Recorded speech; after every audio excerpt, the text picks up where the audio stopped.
Hai, saya Kitty Ruth Kirana, Gen Z, Master Kebijakan Publik dari Tsinghua University, China. Selamat datang di Komentar Kitty Kirana, ruang di mana kita akan mengupas isu publik melalui kacamata kebijakan publik. Jangan lupa subscribe, like, komen, dan share untuk dapatkan video kebijakan publik lainnya. Dalam kesempatan ini, sebagai generasi Z, izinkan saya mengingatkan pemimpin bangsa yang sudah lebih tua 50 tahun bahkan lebih, bahwa Gen Z bukan generasi yang bisa dibungkam dengan pencitraan. Gen Z lahir di abad teknologi dan keterbukaan. Kita adalah generasi kritis, cerdas, berdasarkan data, jadi bukan omon-omon belaka. 1 tahun pemerintahan Prabowo Gibran seharusnya menjadi masa untuk mendengar, bukan masa untuk menyaring suara rakyat melalui birokrasi istana.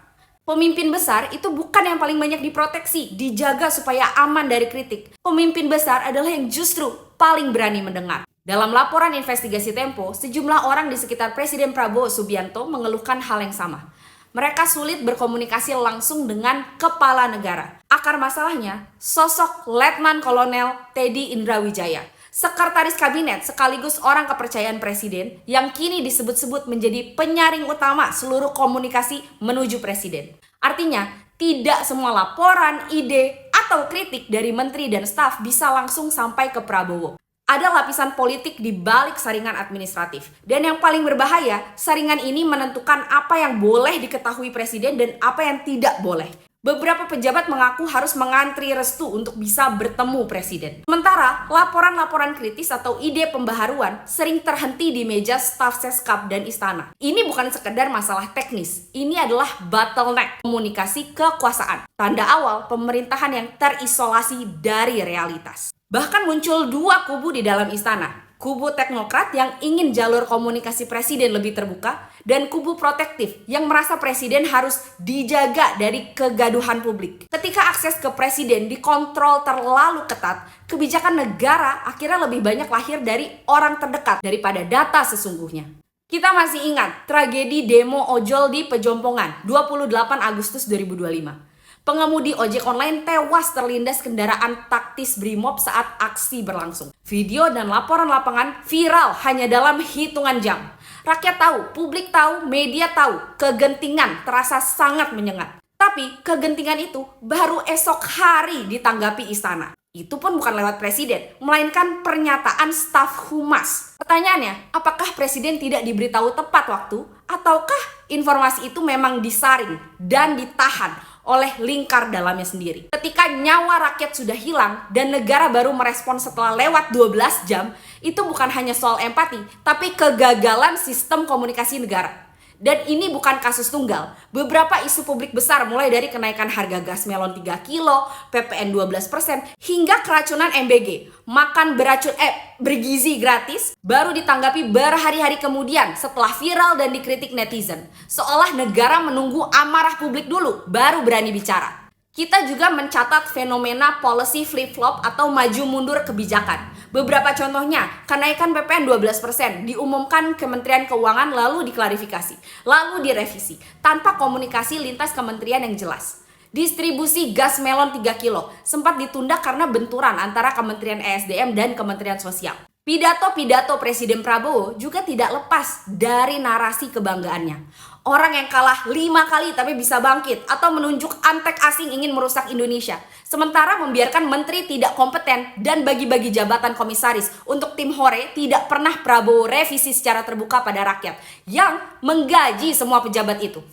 Justru pernyataan yang disampaikan Prabowo tidak strategis, dan maaf bisa disebut omon-omon yang malah bikin investor bingung, publik makin skeptis, dan birokrasi kehilangan arah. Disinilah kita melihat efek nyata dari komunikasi yang tersumbat. Kebijakan jadi impulsif, reaktif, dan tidak konsisten. Sebulan ini, komunikasi terbuka yang dibutuhkan, bahkan dirindukan rakyat, diperoleh dari Menteri Keuangan Purbaya yang berani adu argumentasi dan tegas pro menjaga uang rakyat. Presiden Prabowo adalah seorang mantan jenderal. Ia paham arti komando langsung, tapi gaya kepemimpinan yang terlalu paternalistik, loyal, protektif, dan menghargai hierarki dalam politik modern justru bisa menjadi jebakan. Pemimpin yang terlalu percaya pada lingkarannya lama-lama bisa menjadi sandera dari orang-orang yang ia percayai sendiri. Sebelum kita sampai pada bagian akhir, kalau kamu sepakat dengan konten ini, silakan subscribe dan nyalakan lonceng YouTube Kitty Kirana. Banyak pengamat melihat tanda-tanda kelelahan dan isolasi. Presiden sering mengulang narasi lama. Reaksinya baru muncul setelah isu membesar dan komunikasi publiknya lebih simbolik daripada substantif. Ini bukan tanda kelemahan pribadi, tapi tanda bahwa sistem di sekelilingnya gagal menjaga aliran informasi yang jujur untuk presiden. Bahkan dalam 6 bulan terakhir, komunikasi publik istana lebih banyak berisi video dokumenter. Presiden memberi salam anak-anak sekolah, meninjau dapur umum, atau memberi makan kuda di acara rakyat. Itu indah, tapi rakyat tidak butuh panggung heroik setiap hari. Yang rakyat butuh adalah kejelasan arah kebijakan, penjelasan rasional atas keputusan ekonomi, dan ruang dialog tanpa dibatasi pembantu presiden, tanpa buzzer, tanpa framing, dan tanpa sensor. Karena pencitraan tidak bisa menggantikan komunikasi publik. Dan negara yang sibuk menjaga citra justru akan kehilangan kepercayaan masyarakat. Kalau pemerintahan ini serius ingin memperbaiki komunikasi vertikal dengan rakyat, ada 3 langkah konkret yang bisa dilakukan. Ganti tim komunikasi ring 1 istana yang tidak kompeten sekalipun katanya mereka orang kepercayaan presiden. Rakyat menuntut pejabat itu punya kompetensi dan mengutamakan rakyat, bukan sekedar yes man. Kembalikan pejabat ke barak atau ke posisinya yang paling pantas sesuai pengetahuan dan jam terbangnya. Usul saya, presiden bisa memilih profesional lintas bidang, akademisi, pakar kebijakan, dan tokoh muda independen. Jadi bukan hanya politisi partai atau mantan tim sukses. Kedua, forum lintas kementerian 2 mingguan di mana setiap menteri wajib menyampaikan laporan langsung ke presiden tanpa perantara. Keren sekali bila rapat itu bisa dibagikan ke rakyat. Mungkin tidak harus live, bisa diedit dulu jika perlu ada info rahasia negara. Yang ketiga, ini usulan dari generasi muda, program Prabowo Gibran Mendengar Gen Z. Menjadi forum publik yang mempertemukan presiden, wapres, dan generasi muda Indonesia yang punya kepedulian pada isu kebijakan publik segala bidang. Diskusi ini mestinya tanpa sensor, tanpa intimidasi, tanpa buzzer, dan tanpa ormas intoleran. Karena bangsa ini tidak akan maju tanpa suara anak mudanya. Oh iya, sebelum kita sampai pada konklusi, kalau kamu peduli dengan video kebijakan publik seperti ini, jangan lupa untuk subscribe, like, komen, dan share video ini supaya lebih banyak generasi muda yang peduli pada Indonesia. Presiden Prabowo adalah seorang tentara, dan setiap tentara tahu ketika seorang perwira melampaui garis perintah dan terlalu protektif, sudah saatnya dikembalikan ke barak.